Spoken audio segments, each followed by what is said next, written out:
Alexandria Ocasio-Cortez is ready to push her left-wing agenda, but she's not so sure Joe Biden is listening. Another Hunter Biden email has surfaced that suggests Joe Biden did know about Chinese business dealings. Plus, Bill Gates gives his prediction on when America will return to normal from coronavirus. All that and more. I'm Bobby Eberle. This is a 13-minute news hour. And God bless the United States of America.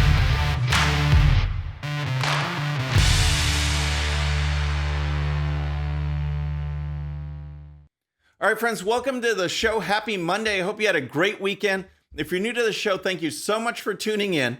We're going to start with Alexandria Ocasio-Cortez because the question is, has she already had enough of Joe Biden? She and others on the far left, they're ready to push their agenda. They want socialism. They want Green New Deal. They want Medicare-for-all. They want all these radical programs, and yet they have Joe Biden as their leader. And she doesn't know what to think. Remember, she was not a supporter of Joe Biden. She rallied around Bernie Sanders. That was her pick. She gave speeches. She was out at rallies. But then they all coalesced around Joe Biden because they thought they could push him around. Work with him if he were to become president. Remember these comments from AOC. Overall, we can likely push Vice President Biden in a more progressive direction across policy issues. We'll push Joe Biden on our issues. That's what she said, and that's how it looks like things are going. They are ready to push Joe Biden. They are frustrated that he's not moving in their direction. They don't like the team he's assembling, and they're speaking out. And here's the story. Key figures on the Democrat Party's left wing appear to be losing patience with presumptive President-elect Joe Biden and his team after an uneasy alliance during the campaign. Senator Bernie Sanders griped that liberals aren't sufficiently represented in the cabinet thus far, and Representative Alexandria Ocasio-Cortez demanded a more cohesive vision from the appointments. We're kind of in this weird spot where the defense is often, well, they're better than Trump's people, and they're not Rahm Emanuel, said Peter D'Alessandro, an advisor to Mr. Sanders' 2020 and 26 presidential campaigns. That's kind of a low bar. So what does AOC want? We all know what she wants. She wants to push Medicare-for-all and all these far-left programs. But right now, she's kind of describing it in regards to Biden as wanting a clear vision from his team. And here's more. Ms. Ocasio-Cortez, a leader of the far-left Capitol Hill firebrands known as the Squad, says she is looking for a clear agenda from the Biden team. I think it would be great to see a more cohesive vision across the entire cabinet, the New York Democrat said. I think one of the things I'm looking for when I see all these picks put together is, what is the agenda? What is the overall vision going to be?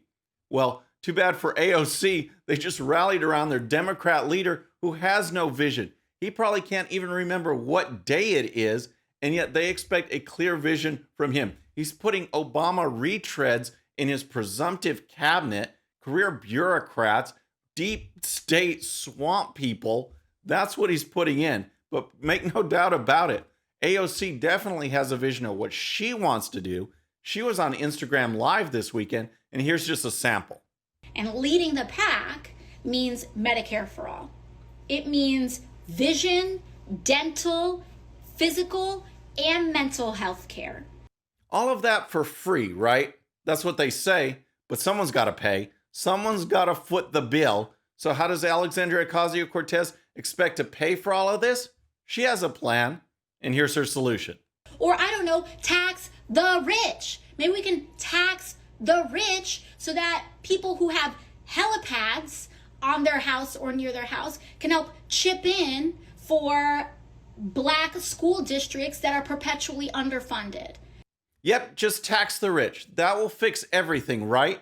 Well, maybe she doesn't understand that the top 10% pay 70% of all income taxes. The top 50% pay 97% of all income taxes. Yet, their plan, just tax them a little more.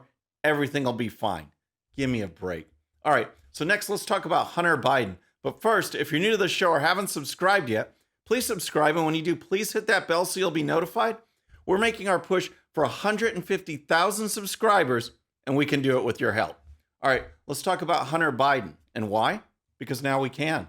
Now I guess we're not banned from big tech now that the election's over. You can actually share stories about Hunter Biden. They won't get you shadow banned or throttled or anything else like that. You can actually share this information because they think Joe Biden is the big winner. Well, there's a lot of information out there. We saw Tony Bobulinski's information, his interview, saying that Joe Biden was the big guy, expecting a cut of these Chinese business deals that Hunter Biden was involved in. Yet Joe Biden said, I don't know anything about my son's dealings. I don't know what he's doing. Well, how can that be if new information shows that Joe Biden was actually sharing office space with Hunter's Chinese business associates? Here's the story. Hunter Biden called his father, Joe Biden, and his Chinese business partners office mates in a September 21st, 2017 email to the general manager of his former Washington, D.C. office building. Please have keys made available for new office mates, Hunter Biden wrote in the email before listing Joe Biden, his stepmother, Jill Biden, his uncle, Jim Biden, and Gong Guindong, who he identified as the emissary for the chairman of the now bankrupt Chinese energy conglomerate CEFC. Hunter Biden also requested that a sign be made for his office stating the Biden Foundation in Hudson West, CEFC, U.S. Office mates. Joe Biden said he had no idea what Hunter Biden was doing. Tony Bobulinski called him the big guy because he did know about these dealings. So where is it? What's going on with Joe Biden? No one's asking him these questions. No one at all. They aren't pressing Joe Biden on basic questions on what was going on with Hunter and these business dealings with China. Payments to the Biden family, including Joe Biden. The response, Cecilia Browning, the general manager of that office building, responded to Hunter Biden with this email. Hunter, we are very excited and honored to welcome your new colleagues. Just to confirm, you would like 1, 4 more keys, 2, change the name on the door and in the north entrance. Please note that there will be a charge for having the new signage made and installed. Is that in addition to the key that was requested yesterday as a replacement key? So see, it's all in email. Just like with Tony Bobulinski, he's got the documentations, voice memos, text messages, contracts, emails, you name it, all documented there, documenting Joe Biden as the big guy, getting 10% of this business deal. And yet Joe Biden denies all of this. It's so corrupt, folks. And we know, here's the other thing. It would have made a difference in the election. Forget all the voter fraud stuff. Forget all of that ongoing litigation. Just straight up votes. This would have made a difference. As I told Newsmax, this would have influenced the votes of Biden supporters. Had they known about this, many would have changed their votes and it would have made a difference. And we've seen surveys out there now where a third of Biden voters, a third of them didn't even know about the Hunter Biden story. And a sixth of them would have changed their vote. That influences the election right there in places like Michigan, Wisconsin, Arizona, without even talking about voter fraud, without even looking at ballots. Just getting the information out about Hunter Biden would have influenced their vote. So It's a very, very big deal. So that's Hunter Biden. And as more of the story develops, I'll keep you posted because, again, we can talk about it. Big tech isn't censoring us or blasting us or banning us because sharing this story. And we've got to keep it up. We've got to get this word out and let people know what's going on and always speak out against the deep state because they think with each little move they make that we will just back off and back off and back off. And like President Trump, we need to keep pushing. We need to keep pushing forward. All right. So next, let's talk about coronavirus. But first, if you have a picture of your home or maybe a stadium from your alma mater or a favorite building, just in time for Christmas, you could turn that photo into a handmade work of art. I have these drawings of every home I've ever lived in. They are an awesome conversation piece and they'd make a great gift for Christmas. Just go to the WorldFare link in the description. Use coupon code Bobby13 for 10% off. All right, let's talk about coronavirus because the vaccine has been approved. I think Pfizer has been approved, Moderna has been approved, or it's pending, but the Pfizer vaccine is shipping. It's starting to ship today. Remember when President Trump was blasted saying, oh, we'll have this by the end of the year? Turns out he's right with weeks to spare, and yet they blasted him for it. Anything they could do to bring down President Trump. Well, Bill Gates was on CNN this weekend talking about the vaccine, talking about how it came to fruition, not giving President Trump any credit whatsoever. But then Jake Tapper asked him, When do you think America will return to normal? Here's Bill Gates. Certainly by the summer, we'll be way closer to normal than we are now. But even through early 2022, unless we help other countries get rid of this disease and we get high vaccination rates in our country, the risk of reintroduction will be there. And of course, the global economy will be slowed down, which hurts America economically. Early 2022? Are you kidding me? Folks, there are states that never locked down at all. They live pretty much normally. If I didn't have to wear a mask going into a restaurant or a building, my life would pretty much be normal, except you can't go to sporting events yet. But there are so many people in these left-wing cities, left-wing states, that the government is just locking them down, destroying businesses, pushing up drug use, depression, hurting kids in schools. We see all the statistics, but none of that matters because locking people down gives the Democrats power. That's what they want. This is not about science. This is not about anything like that. And now Bill Gates is saying early 2022? Give me a break. And here's more from Gates. Starting in the summer, about 9 months where a few things like big public gatherings will still be restricted. But we can see now that somewhere between 12 to 18 months, we have a chance, if we manage it well, to get back to normal. 12 to 18 months, and we may be okay. Oh my gosh, folks, you can see the writing on the wall. They want to push the lockdowns. They want to push people not associating with people, staying distant, all of that. Well, it keeps them on social media where people become zombies. That's not human interaction. That's not freedom in the United States of America. And here's just another example. Former Facebook executive tweeted this. Now, he got blasted for it, but I just want to give you a sense of how these people think. This deep state, swamp, corporate executives, all in for the left. Here's what they're thinking. And this comes straight out of George Orwell's 1984 or A Scarlet Letter. Check out this tweet. Everyone that gets vaccinated should all wear a mask of a special design or color so that they can signal to others that they are vaccinated. Hashtag God bless science. Oh my gosh. How about a tattoo, maybe with some serial numbers instead, so that you can signal to others that you are in the approved group? This is not science, folks. This is George Orwell's 1984 in real life.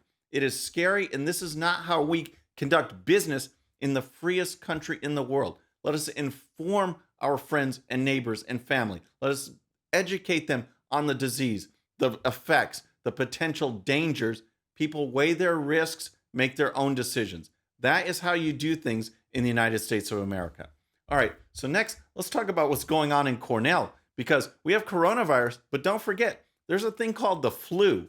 The flu is still out there, and at places like Cornell, vaccinations for the flu are mandatory unless you think the vaccine might be racist, then you don't have to take it. Yep, the world is absolutely going crazy, and here's the story. Students at Cornell University can use their status as a person of color to be exempt from the university's flu vaccine requirement. Students who identify as Black, Indigenous, or as a person of color may have personal concerns about fulfilling the compact requirements based on historical injustices and current events, explains Cornell's health vaccine requirement FAQ. What is going on here? So are they saying that the vaccine, if you think it's racist, you don't have to take it? I'm not sure what they're talking about, but what they address are the historical injustices. Like somehow, if this vaccine to you represents a historical injustice, you don't have to take it. And here's more. Students can send a private message to Cornell Health in order to request a non-medical, non-religious exemption from the immunization. For more information, the FAQ links to a page especially for students of color, which is meant to help minority students concerned about the flu vaccine requirement. We recognize that due to long-standing systemic racism and health inequities in this country, individuals from some marginalized communities may have concerns about needing to agree to such requirements, explains the page. For example, historically, the bodies of Black, Indigenous, and other people of color may have been mistreated and used by people in power, sometimes for profit or medical gain. So look at that paragraph again when you have a chance, and maybe write to me or let me know in the comments what that means and how that has anything to do with taking a vaccine for the flu, whether you're for the flu vaccine or not. I've never taken a flu vaccine personally, but whether you're for it or against it, how does that have to do with systemic racism or social injustices? If you think that this vaccine represents a historical injustice, you don't have to take it? How is that science? How is that following the science? These leftists always want to say, we want to follow the science. This is the most non-scientific thing I've ever heard, and it's just absolutely outrageous. So think about that one as you go about your day. Folks, that's our show for today. I hope you enjoyed it. Please subscribe, and when you do, please hit that bell so you'll be notified, and we'll see you next time. I'm Bobby Eberle. This is the 13-Minute News Hour.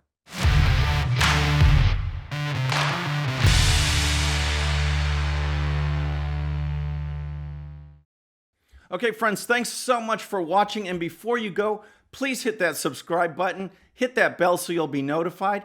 And here's a special video just for you so you can watch even more of the 13-Minute News Hour. And don't forget to check out GOPusa.com for the best in conservative news and commentary. We'll see you next time.